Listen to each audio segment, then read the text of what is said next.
પદ્મશ્રી શાહબુદ્દીનભાઈને એમનો પરિચય તો શું આપવો? ગાલિબ એવું કહેતા કે હોગા કોઈ એસા ભી કે ગાલિબ કો ના જાને. એવું કોઈ હોય ખરું કે ગાલિબને ન ઓળખતું હોય? તો ગુજરાતમાં આપણે કહી શકીએ કે એવું કોઈ હોય ખરું કે જે પદ્મશ્રી શાહબુદ્દીન રાઠોડ સાહેબને ન ઓળખતું હોય? પણ નાનપણથી લઈને અત્યાર સુધી આપણે અનેક કેસેટોમાં, અનેક સીડીઝમાં, અનેક કાર્યક્રમોમાં એમની પાસેથી હાસ્યની સાથે સાથે મનનની વાતો પણ આત્મસાત કરી છે. એ બહુ વિરલ વ્યક્તિત્વ છે. તો હવે વધારે કોઈ પણ વાત વગર આપણે વિનંતી કરીએ પદ્મશ્રી શાહબુદ્દીન રાઠોડ સાહેબને કે એ એમના આગવા અંદાજમાં આપણને આશીર્વચન આપે. એક કોડ ભરેલું કોડલેસ માઇક એમના સુધી પહોંચાડવા વિનંતી છે. આદરણીય રાઠોડ સાહેબ, એકવાર તાળીઓના વિવેકથી એમને આવકારીએ. જીત પર હસતો રહ્યો ને હાર પર હસતો રહ્યો, ફૂલની સૈયાગણી અંગાર પર હસતો રહ્યો. આઈ મુસીબત એટલી જિંદાદિલીને દાદ દે, તે ધરી તલવાર તો હું ધાર પર હસતો રહ્યો.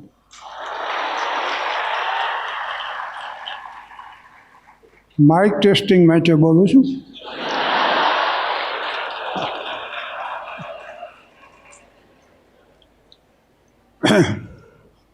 સ્ટેજ શોને 55 વર્ષ પૂરા થયા.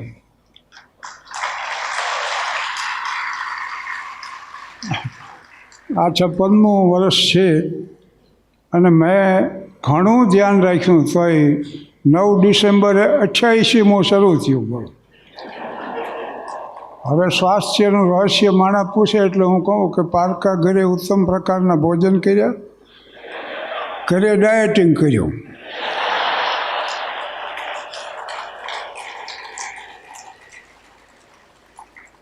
એટલે આ પદ્મશ્રી એવોર્ડ મળ્યો ને ત્યારે રાષ્ટ્રપતિ ભવનના દરબાર હોલમાં પહેલાં અમિત શાહ સાહેબ મળવા આવ્યા, પછી મોદી સાહેબ મળવા આવ્યા. મોદી સાહેબ હાથ મેળવીને મને કે શાહબુદ્દીનભાઈ કેમ છો? મેં કીધું સાહેબ બહુ ધ્યાન રાખ્યું ને તોય 84 થયા.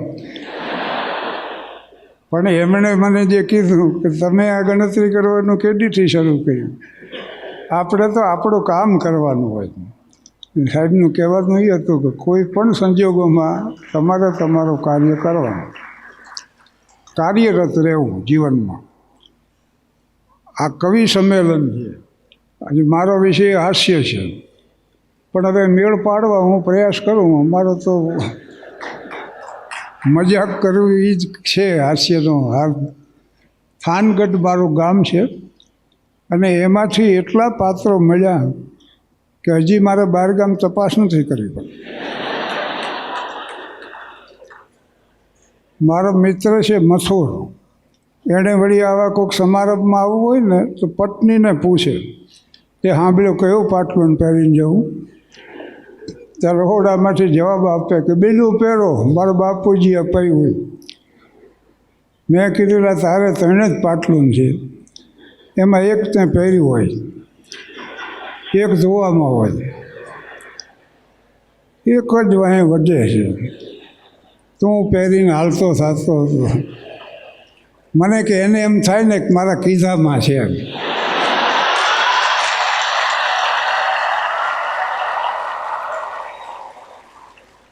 એટલે માણા કે ન કે સૌના વ્યવહાર આમ હાલે છે. હમણાં મને મળ્યો હતો કે મારી પત્ની છે ને રોજ સવાર પડે ને 200 રૂપિયા માગે. એટલે હોય નહીં તો કે હા સવાર પડ્યું નથી, લાવો 200 રૂપિયા. મેં કીધું 200 રૂપિયાનું રોજ કરે છે શું? તો મથુર કે હું આપું તો ખબર પડે.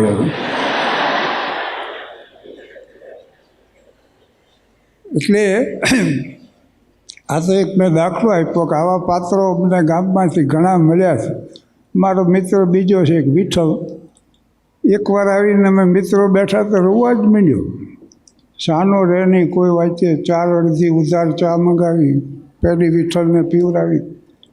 શું કામ આટલો બધો રોવો છે? તો કે હું જેટલી કન્યા પસંદ કરી આવું ને મારી બા ધડ દઈ ના પાડે. હું કન્યા પસંદ કરું, મારી બા ના પાડે. એટલે મેં એને સલાહ આપી, તારી બા જેવો દેખાવ હોય, એવો સ્વભાવ હોય, એવા કપડાં પહેરતી ને એવી કન્યા પસંદ કરી. મને કે એમ કર્યું તો મારા બાપા ના પાડે.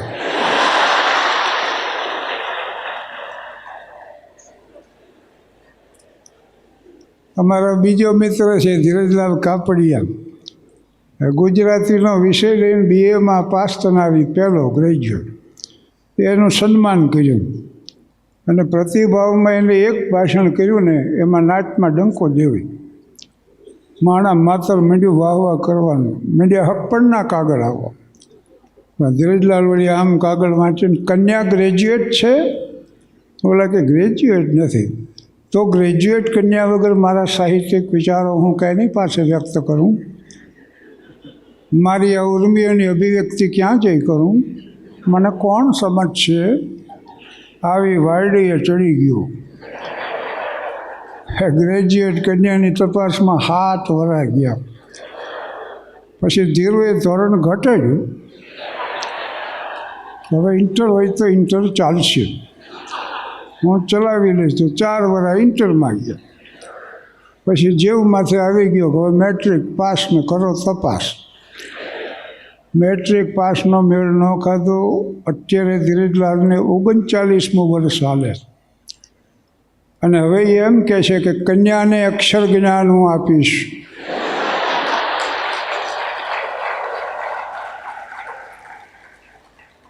કન્યાને અક્ષર જ્ઞાન હું આપીશ, પણ મને ડાળે વરગાડો. ઉગ્ર સ્વભાવનો થઈ ગયો. લગ્નના ઢોલ નથી સાંભળી શકતો. શેરીમાં લગ્ન હોય ઢોલ માટે વાગવા તો ધીરું બાજવા દોડે. બીજી શેરીમાં વગાડવા. બોલા કે લગ્ન અમારે અહીંયા છે, ઢોલ બીજી શેરીમાં વગાડવા જઈ તારા દખે. આ બીજું પાત્ર. અને આ એક વાત છે ને, બને ત્યાં સુધી કહેતો નથી, પણ હવે હાવ ઘરનો ડાયરો સમજીને હું રજૂઆત કરી દઉં છું. પડદા નહીં જબ કોઈ ખુદા છે બંધો છે પડદા કરના ક્યાં. ભાવનગર હારે તો ઘણા સંસ્મરણો સંકળાયેલા છું. આલ્ફ્રેડ હાઈસ્કૂલમાં ભણતો હું અને મનુભાઈ વ્યાસ, દિનકર જોશી અને હું ત્રણેય હારે ભણતા. હિતેશભાઈને ત્યાં જ ઉતર્યો અત્યારે, એના સુપુત્રને એ એડવોકેટ છે. અને ઘણી આર્થિક મુશ્કેલીમાં આખું વર્ષ પસાર કરેલો. આ ભાઈ મહેન્દ્રભાઈ ને આવ્યા, અમારું સન્માન કર્યું. તખ્તસિંહ પરમાર સાહેબ શોર્ટ સ્ટોરી બનાવતા, એમએના હું પીરિયડ ભરતો ત્યારે. એટલે એ વાતો કરવા બે પાછું મહત્ત્વનું રહી જાય. પણ કવિ લેખકો માફ કરે. એકવાર હું કવિ સંમેલનમાં ગયેલો.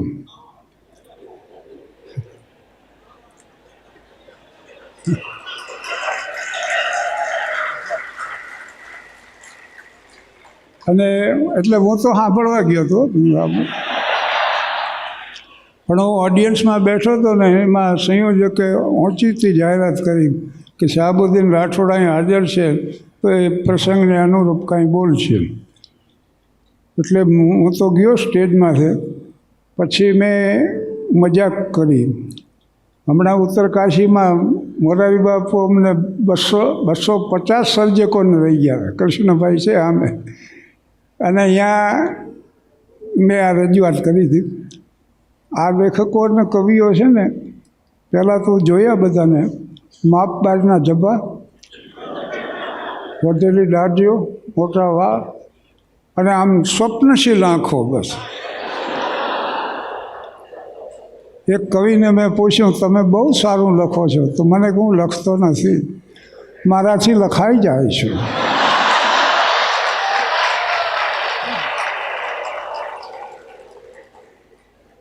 બીજા કવિને પૂછ્યું, તમારું સર્જન તો બહુ સારું હોય છે, તો કે કોઈ ઉત્તમ ઉદ્દેશ માટે પરમાત્માએ મને પસંદ કર્યો હોય એવું મારું માનવું છે. એમ કરીને આંખો વેચી ગયા. એટલે હું આગળ આવી ગયો. અને પછી મેં રજૂઆત કરી કે આ લેખકો અને કવિઓ ઘણીવાર એવું લખે ને વાસ્તવિકતા એને કાંઈ સંબંધ ન. હું એક વાંચતો હતો, નવલકથા વાંચતો, એમાં વર્ણન જે આવ્યું નવા ઉમંગો અને અરમાનો લઈ 10 ડિસેમ્બરનું સવાર પડ્યું. પ્રભાતના પ્રથમ કિરણોએ મધુકરના શયનખંડમાં પ્રવેશ કર્યો. મંદ મંદ પવનની લહેરી પ્રસરી અને રેશમી પડદો સિતાર પર ફરી વળ્યો. સિતારમાંથી એક ઝંકાર જાગ્યો અને સમગ્ર વાતાવરણમાં સંગીત ગુંજી ઉઠ્યું. એ જ વખતે સ્મિતાએ મધુકરના શયનખંડમાં પ્રવેશ કર્યો અને રૂપાની ઘંટડી જેવા મંજુલ સ્વરે કહ્યું, મધુ, હવે જાગવું છે? એમ કહી પુષ્પ પર ભ્રમર જેવી મધુકરના ચહેરાની લટને દૂર ખસેડવા સ્મિતા નીચે નમી ગુલાબ પરથી એક બુલબુલે ડોકિયું કર્યું અને શરમાઈને ઉડી ગયું. આવા વર્ણન રડે બોલો. અરે ભાગશાળીની અહીંયા હોય આવું બધું તો સારું છે. બાકી 10 બાય 10ની રૂમ હોય, ખોયા જેવો ખાટલો હોય, એમાં પાછું ફાટલું ગોદડું હોય, એમાંથી પગ બહાર નીકળ્યો હોય અને આ હૂતો હોય, બાજકણો બૈરું હોય, સવારમાં જામીન ગોતવા જવા પડે એવા છોકરા હોય.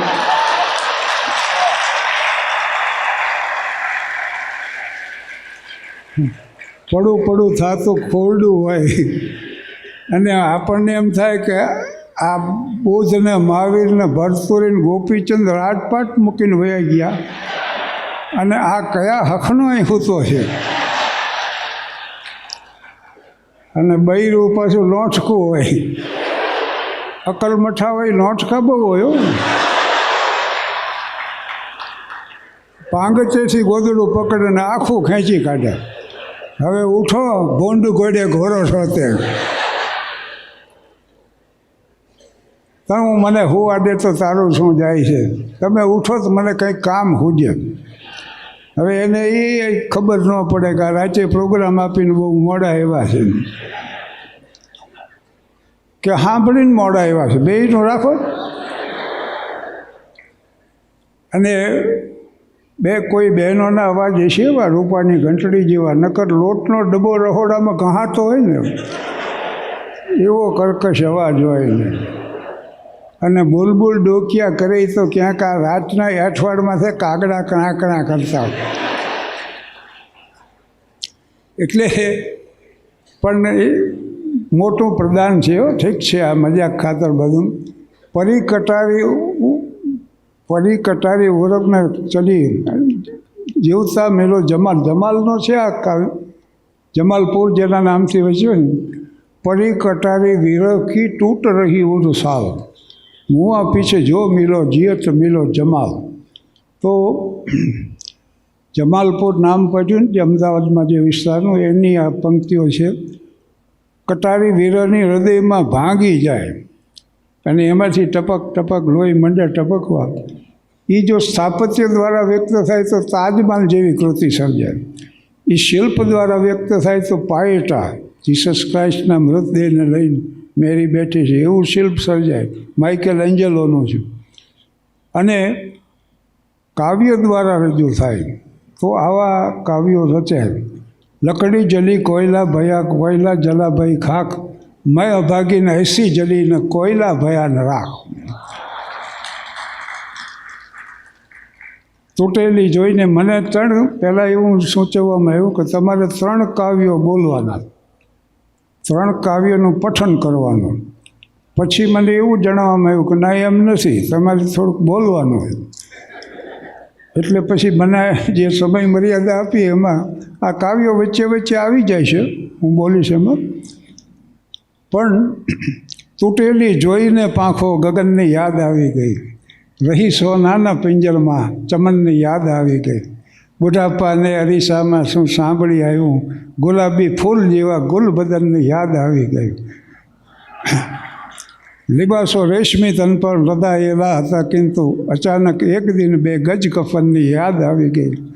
અમે આઝાદ વૈભવમાં જીવનને વેડફી નાખ્યું, મરણ ટાણે મહામૂલા જીવનની યાદ આવી ગઈ. જીવનભરના તોફાનો ખાડી રહ્યો છું ફક્ત એના મોગમ ઈશારે ઈશારે. ગમે ત્યાં હું ડૂબું, ગમે ત્યાં હું નીકળું છે મારી પ્રતીક્ષા કિનારે કિનારે. અમારા સુખ અને દુઃખની વચ્ચે સમયના વિના કંઈ તફાવત ન જોયું. બધીએ મજાઓ હતી રાતે રાતે ને સંતાપ એનો સવારે સવારે. જીવન હો કે મરણ એ બંને સ્થિતિમાં મરી જે લાચારી કાયમ રહી છે.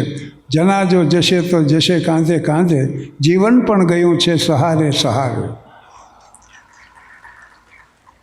જીવનમાં છે લાવવા કદમ પર ફક્ત એક શરત છે ગતિમાન રહેવું.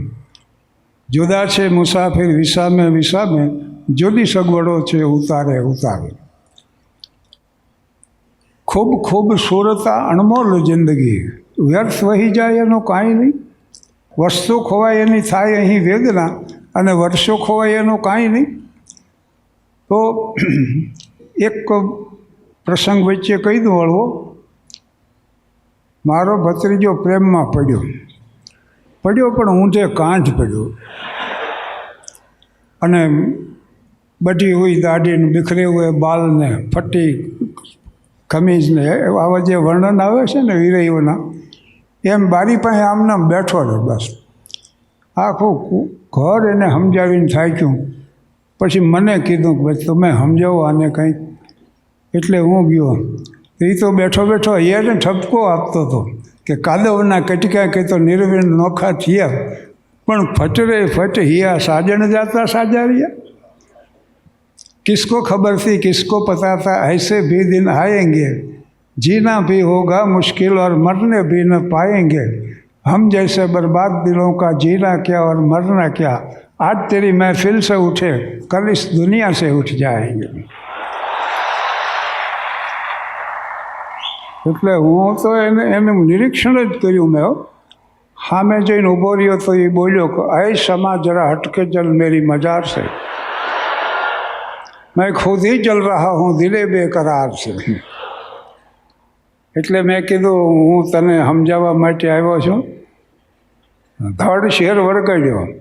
मैं सोया था चैन से उठे कफन मजार में, यहाँ भी सताने आ गए किसने पता बता दिया. એટલે મને ખબર નથી આ ઘરના સરનામાની. તું આટલો બધો દુઃખી શું કામ થઈ ગયો? तो कि गम की बिजली गिरी जल गया आसियाँ, हम सफ़र लुट गया कारवां. जिंदगी की मुझे अब तमन्ना नहीं, मौत भी घर ना आए तो मैं क्या करूं. मैं कीधुं पण एमां रोवे शुं काम आटलो बधो? तो कि देख कर मुझे कहता है सारा जहां, रात दिन रोते रहते हो क्यों मेहरबान. दिल सुलगता रहा फिर भी मैं चुप रहा, आंखें सब कुछ बता दे तो मैं क्या करूं. ને મને મૂંઝવણ એ થઈ કે આ કાંઈક કયો ને ધડ શેર વળગાડે, આને પૂછવું શું. પણ એમાં એને મને પૂછ્યું કે કાકા આકાશમાં આટલા બધા સિતારાઓ કેમ છે એની તમને ખબર છે? મેં કીધું મને તો આપણા કુટુંબના લેણિયાટ કેટલા છે એ ખબર છે, આવી કોઈ ખબર નથી. તો મને કે કોઈ વિરાટ સ્વપ્નના ટુકડા થયા હશે. કીધું તને બધું ખબર પડે આમાં. અને પછી ભાઈ એને જે હૈયાની વરાળ કાઢીને બોલ્યો ને એ પછી મેં યાદ રાખી લીધું. મને કે કાકા મારા અરમાનોની લાશ પર નિરાશાના કફન ઉડાડાઈ રહ્યા છે, ત્યારે ભૂકંપ કેમ નથી થતો, સિતારો અંગારા કેમ નથી બની જતા, ફૂલો ભાલાની નોક કેમ બની નથી જતા, મારા હૃદયના ટુકડે ટુકડા થયા છે, ત્યારે ધરતીકંપ કેમ નથી થતો કાકા, ધરતીકંપ કેમ નથી થતો. મેં કીધું ધરતીકંપ તું કહે છે એ પ્રમાણે ન થાય, ભૂગોળમાં કારણ આપ્યા એ પ્રમાણે થાય. અને ધરતીને આ રોજનો થયો.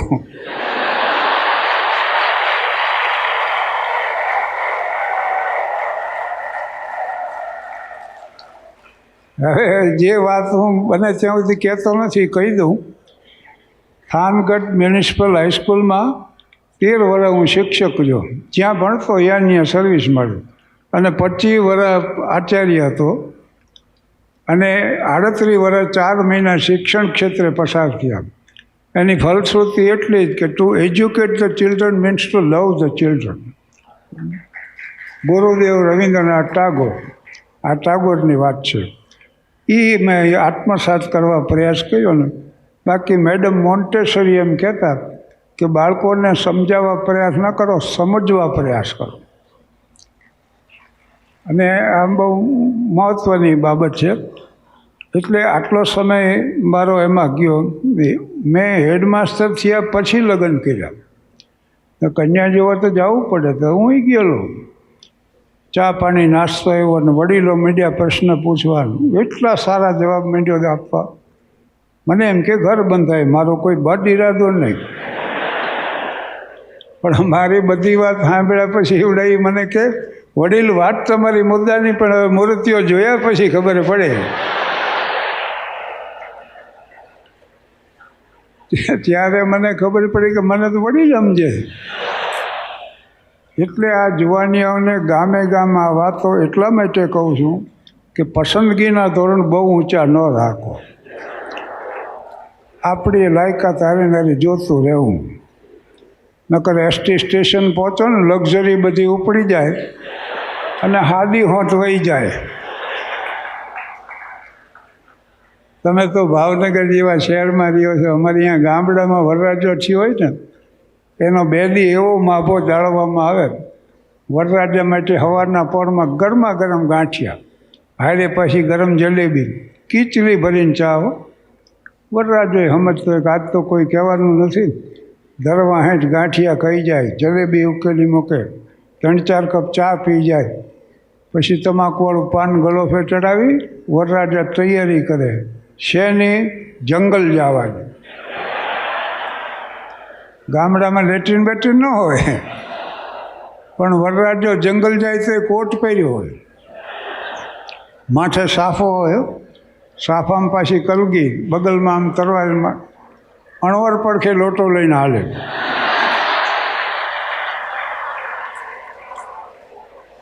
વરરાજા લોટા બોટા ન ઉપાડે, એ તો આમ છાતી કાઢીને હાલે. એટલું જ નહીં, ઢોલી આગળ ઢોલ વગાડતો જતો.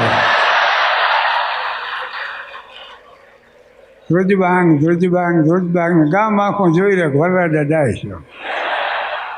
પછી 2.5 વીઘાના ખેતરમાં બીડી હળગાવીને એકલો બેઠો. આ હાસ્ય વિશે ગંભીર વાત. આ તમે ખડખડાટ હસો છો ને ત્યારે એક વાતની નોંધ નહીં કરી હોય, તમે ખડખડાટ હસો ત્યારે વિચાર બંધ થઈ જાય. હસવું ને વિચારવું બે કોઈ દી હારે નહીં બને. એટલે મન અને વિચાર ન હોય તો મન ક્યાંથી હોય?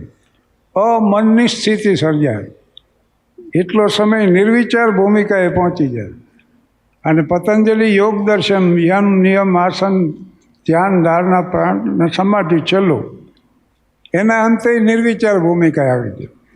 એટલે આ ઓશોની વાત છે કે humour is the entrance of meditation. Humour is the entrance of meditation. એ ધ્યાનનો પ્રવેશ દ્વાર છે. એટલે આજથી 55 વર્ષ પહેલાં મારો એક જ ઉદ્દેશ હતો, આખું કુટુંબ મારે બેન માણી શકે એવું વિશુદ્ધ હાસ્ય સર્જવું અને રજૂ કરવું.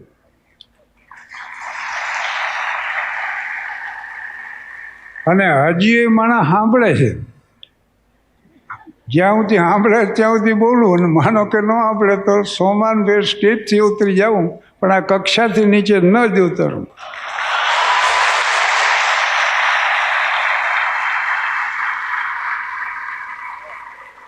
અને બીજી વાત એમાં એ કે એમાં જેવતરની વાતો વણી લેવી.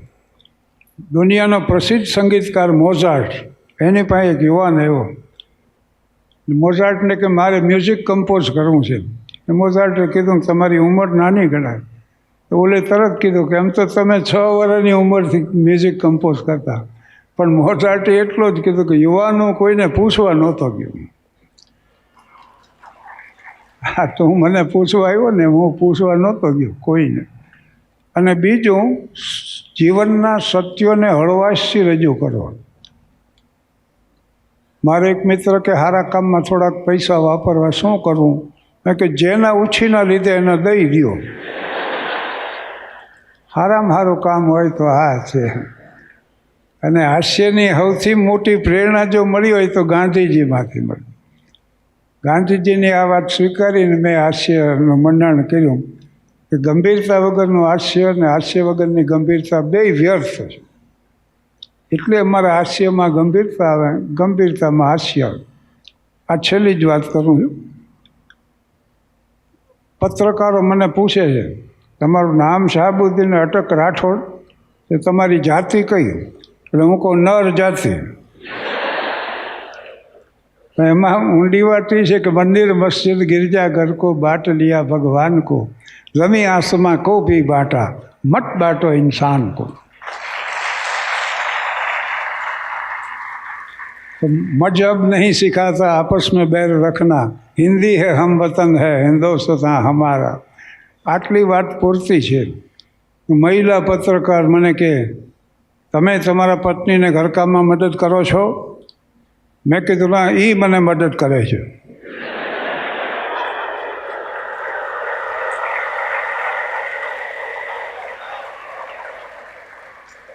બીજા વળી પત્રકાર, તમારા પત્ની વિશે કાંઈ કહી શકશો? મેં કીધું ના, હું ન કહી શકું. હું સહનશીલ છું એવી તમે નોંધ કરજો. બસ. અબ્રાહમ લિંકન સેક્રેટરીને નોટ કરાવતા હતા, એક બાઈ વચ્ચે કાંઈક ને કાંઈક બોલે, એટલે ઓલે સેક્રેટરી કીધું, સાહેબ આ કરકશા છે કોણ? લિંકન કે મારા પત્ની છે. Very told. બોલો કે માફ કરજો સાહેબ, મારી ભૂલ થઈ ગઈ.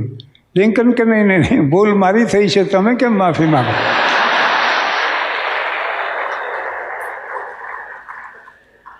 એક પત્નીએ એના પતિને કીધું કે હું તમને દુઃખમાં મદદ કરીશ. પતિ કે પણ હું દુઃખી નથી. તો કે અત્યારનું નથી કહેતી. એલા ભાઈ, સમય પૂરો થાય તો કહેજો મને. બરાબર? હા, એટલે ચાલુ રાખું. હા, તો ઘરનો ડાયરો છે એટલે મને કહી દેજો. અમારે શું છે, 35 મિનિટના પીરિયડ તો હોય, એટલે આ શરૂ થયા પછી ક્યાં અટકવું એ ખબર નથી હોતી. લાઓત છે એમ કહેતા હો કે ક્યાં અટકવું એટલી ખબર હોય તો જીવનમાં દુઃખ ન હોય. પણ હવે આ યુવાનોની મોટી સંખ્યા છે. યુવાનિયા માટે મને લાગણી બહુ, કારણ કે ભોળા હૃદય ના હોય.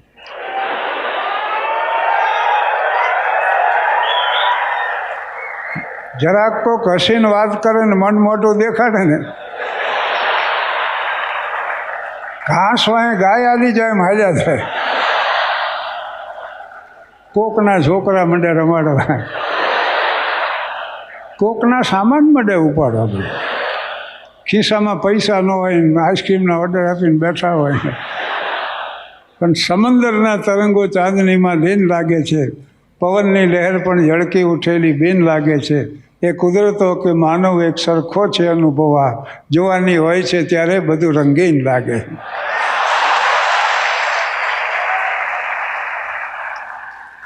રેલવે સ્ટેશન ઉપર બે મિત્રો ગયા.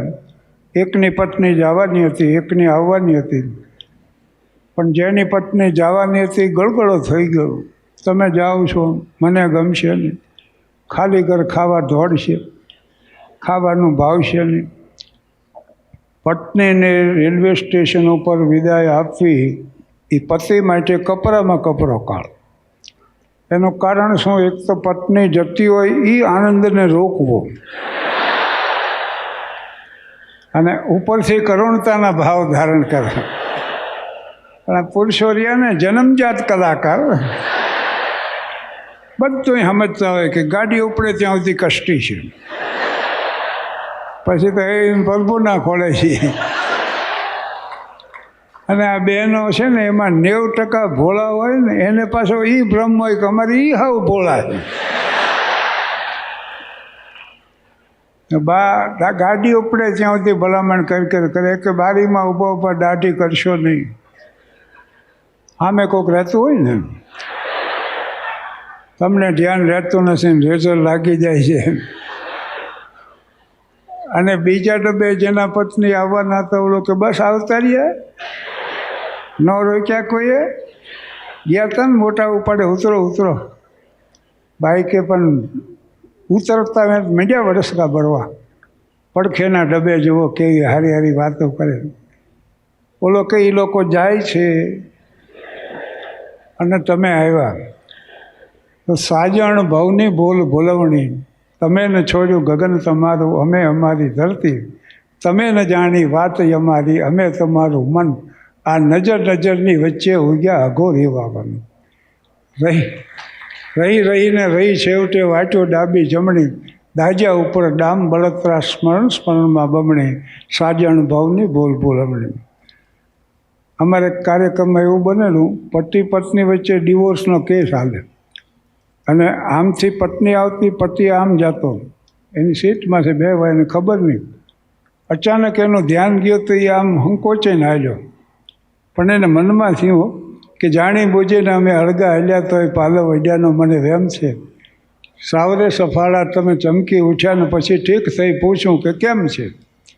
આટલા બોલ્યા પછી આવો સવાલ કહો, કેમ કરી ઉતરવું પાનું, મૂંગા રહીએ તો તમે કારણ માનો ને ઓઠ ખોલીએ તો બોલવાનું બાનું. હું તો બોલીશ પણ માનશો તમે કે દુનિયા અમારી એમ કેમ છે. અરે દુનિયાની વાત મૂકો, માનશો તમે કે હજી આપણી વચારે થોડો પ્રેમ છે.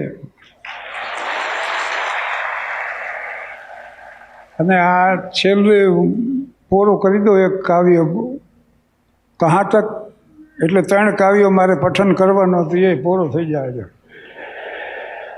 कहाँ तक जफा उष्ण वालों से सहते, जवानी जो रहती तो फिर हम न रहते, नशे मन न जलता निशानी तो रहती, हमारा था क्या कुछ कहते न कहते, कोई लक्ष्य और कोई दीवार समझा, सदियाँ हुई हमको चुप रहते रहते, जमाना बड़े गौर से सुन रहा था, हम ही सो गए दास्तां कहते कहते.